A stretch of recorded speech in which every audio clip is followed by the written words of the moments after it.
Ayodhya gangrape कांड पर BJP Samajwadi party के खिलाफ आक्रामक हो गई है। समाजवादी पार्टी सांसद अवधेश प्रसाद के करीबी बताए जाने वाले घटना के मुख्य आरोपी मोहित खान पर यूपी सरकार अब ताबड़तोड़ एक्शन ले रही है। तो वहीं दूसरी ओर समाजवादी पार्टी ये आरोप लगा रही है कि बीजेपी इस मामले पर राजनीति कर रही है। इस मामले में बड़ी जानकारी आपको दे दें, नाबालिग से गैंगरेप के मामले में आज बीजेपी का प्रतिनिधिमंडल अयोध्या जाएगा, पीड़ित परिवार से मुलाकात करेगा और बाद में इसकी रिपोर्ट बीजेपी नेतृत्व को सौंपी जाएगी। राज्यसभा सांसद बाबूराम निषाद और नरेंद्र कश्यप इस प्रतिनिधिमंडल में शामिल हैं, जो आज अयोध्या पहुंचेंगे और पीड़ित परिवार के साथ मुलाकात करेंगे। और न सिर्फ मुलाकात करेंगे बल्कि एक रिपोर्ट भी तैयार करेंगे, जो कि बीजेपी के शीर्ष नेतृत्व को सौंपी जाएगी।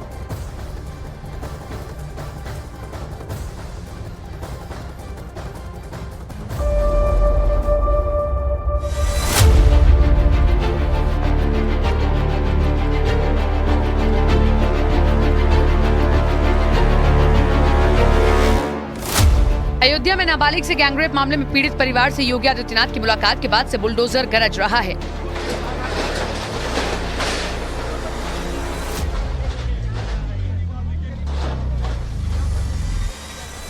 आरोपी मोहित खान की बेकरी पर बुलडोजर चला दिया गया। बताया गया कि ये बेकरी अवैध तरीके से बनाई गई है। अवैध बेकरी को खाली करवाया गया और फिर बुलडोजर की मदद से बेकरी को गिरा दिया गया।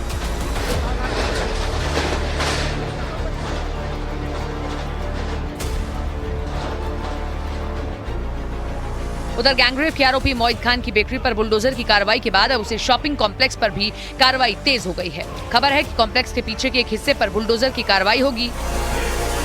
यहाँ पे भदरसा में ये ग्राम समाज की ज़मीन थी, मतलब तालाब की ज़मीन थी और उसी पे ये अवैध निर्माण पाया था, जिसको एसडीएम सोहाल द्वारा जांच करके इसके संबंध में अपनी आख्या और अपनी रिपोर्ट प्रस्तुत की थी। और आप देख भी रहे हैं बगल में जो तालाब बना हुआ है, उसी के तहत जो है ये कार्रवाई की गई है, ध्वस्तीकरण की।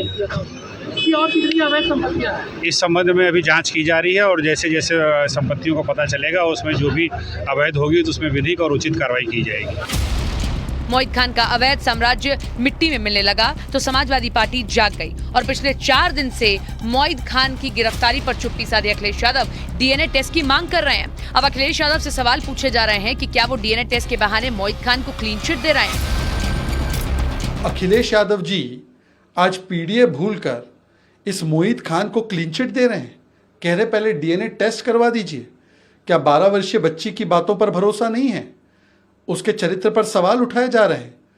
और अखिलेश यादव जी ये बताइए कि यदि डीएनए टेस्ट कराने की आवश्यकता है तो मोहित खान की टीम, जो जय सिंह राणा है, जो मोहम्मद राशिद है, वो जाकर उसके परिवार को धमका रहे हैं कि केस वापस लीजिए। ये क्यों किया जा रहा है? मायावती ने इस मामले में योगी सरकार की कार्रवाई का समर्थन करते हुए समाजवादी पार्टी पर ही हमला बोल दिया। उन्होंने सपा से सवाल किया कि उनकी सरकार में ऐसे आरोपियों के खिलाफ कितने डीएनए टेस्ट हुए हैं। बीजेपी नेता राधिका खेड़ा ने भी अखिलेश यादव पर बड़ा हमला बोला और सोशल मीडिया पर लिखा, बोया पेड़ बबूल का आम कहां से होए। अयोध्या गैंगरेप मामले में डीएनए टेस्ट मांगकर अखिलेश यादव ने ये कहावत सच कर दी, नेताजी का शर्मनाक बयान याद करें, लड़के हैं गलती हो जाती है। इससे पहले समाजवादी पार्टी के सांसद अवधेश प्रसाद ने भी इस घटना में डीएनए टेस्ट करवाने की मांग कर दी। उन्होंने कहा कि पुलिस बिना किसी दबाव में आए दूध का दूध और पानी का पानी करे और किसी भी बेगुनाह को ना फंसाया जाए। मेरा विनम्रता पूर्वक ऐसे लोगों से निवेदन है कि ये राजनीति का मोमेंट नहीं है, ये पॉलिटिक्स का नहीं है, ये संवेदना का है, दर्दनाक घटना है।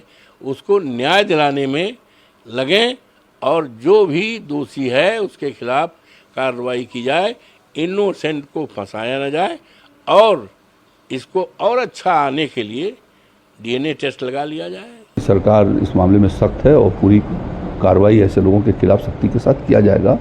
जो दरिंदे हैं उनको किसी भी सूरत में बख्शा नहीं जाएगा और सख्त कार्रवाई होगी। उधर कैबिनेट मंत्री संजय निषाद ने भी अयोध्या के महिला चिकित्सालय में रेप पीड़ित और उसके परिजनों से मुलाकात की और सदन के बाहर वो इसका जिक्र करते हुए इमोशनल तक हो गए। बस इतनी उम्मीद रखता हूँ कि मैं अपने समुदाय का किस तरीके से उनका सुरक्षा दे सकता हूँ, अपने समाज मैं नहीं होने देना चाहता हूँ। मैं सभी पार्टी से अपील करूँगा, अत्याचारी का कोई जाति नहीं होता है। मैं समाज से अपील करता हूँ कि ऐसे लोगों के खिलाफ खड़ा हूँ और अपने न्याय के लिए मेरा साथ दें।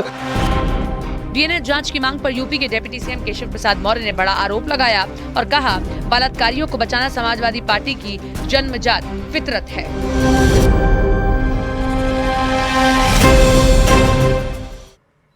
और उधर कैबिनेट मंत्री संजय निषाद ने भी अयोध्या के महिला चिकित्सालय में रेप पीड़ित और उसके परिजनों से मुलाकात की और सदन के बाहर वो इसका जिक्र करते हुए इमोशनल तक हो गए। बस इतनी उम्मीद रखता हूं कि मैं अपने समुदाय का किस तरीके से उनका सुरक्षा दे सकता हूं, अपने समाज मैं नहीं होने देना चाहता हूं। मैं सभी पार्टी से अपील करूंगा, अत्याचारी का कोई जाति नहीं होता है, उसका साथ न दे और ऐसे अत्याचारियों के खिलाफ मैं समाजवादी पार्टी में उसके कार्यालय में जाकर धरना दूंगा कि ऐसे समाजवादी पार्टी से नारा देने वाले सांसद को पार्टी से बाहर करें और उसे उनकी सदस्यता समाप्त हो जाए। जो इस सांसद ने उसका उनके लिए पैरवी की है, पूरे के पूरे उसके मुकदमा नहीं होने दिया। कई दिन तक वो 13 साल की बच्ची है, 13 साल की बच्ची कहाँ जाएगी, कहाँ मुँह दिखाएगी और किस तरीके से ये मेरे समाज के ऊपर अत्याचार हो रहा है, इसको किस तरीके से होगा। अंग्रेजों से लड़ा, मुगलों से लड़ा, आपकी अत्याचारियों से कैसे रहा जाएगा। मैं समाज से अपील करता हूँ कि ऐसे लोगों के खिलाफ खड़ा हो और अपने न्याय के लिए मेरा साथ दें। उधर गैंगरेप के आरोपी मोहित खान की बेकरी पर बुलडोजर की कार्रवाई के बाद अब उसके शॉपिंग कॉम्प्लेक्स पर भी कार्रवाई तेज हो गई है। खबर है कि कॉम्प्लेक्स के पीछे के एक हिस्से पर बुलडोजर की कार्रवाई की जाएगी क्योंकि इसे अवैध तरीके से बनाया गया है। इससे पहले बेकरी पर बुलडोजर एक्शन देखा गया था। अब ये आरोपी मोहित खान का शॉपिंग कॉम्प्लेक्स है जिस पर बुलडोजर एक्शन देखने को मिल सकता है। कॉम्प्लेक्स के पीछे के एक हिस्से पर बुलडोजर की कार्रवाई होने की जानकारी है।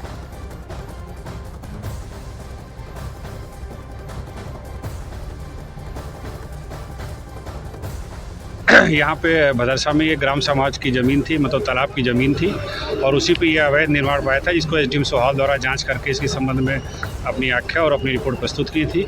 और आप देख भी रहे हैं बगल में जो तालाब बना हुआ है उसी के तहत जो है ये कार्रवाई की गई है, ध्वस्तीकरण की। और कितनी अवैध संपत्तियां हैं इस संबंध में अभी जाँच की जा रही है और जैसे जैसे संपत्तियों का पता चलेगा उसमें जो भी अवैध होगी तो उसमें विधिक और उचित कार्रवाई की जाएगी। अयोध्या गैंगरेप मामले में समाजवादी पार्टी नेता शिवपाल यादव ने बीजेपी पर बड़ा आरोप लगाया और कहा कि अयोध्या में उपचुनाव होने वाला है, इसलिए इस मामले को हवा दी जा रही है। शिवपाल यादव ने कहा कि बीजेपी ऐसी और घटनाएं करा सकती है और शिवपाल यादव ने नार्को टेस्ट की भी इस मामले में मांग की है। तो ये इस तरह की अगर राजनीति करेंगे तो हम तो कहेंगे इनका तो नार्को टेस्ट करा लो। जितने भी हैं भारतीय जनता पार्टी के लोग और इस घटना से जुड़े लोग हैं जो कर रहे हैं, इनका सबका नार्को टेस्ट करा लें। मैं तो जो उसने कहा है पवन पांडे, मैं तो उसका समर्थन करता हूँ, उनका भी कराएं नार्को टेस्ट। और जितने भी भारतीय जनता पार्टी के लोग नार्को राजनीति का टूल दे रहे हैं, इनका सबका भी नार्को टेस्ट करा लिया जाए।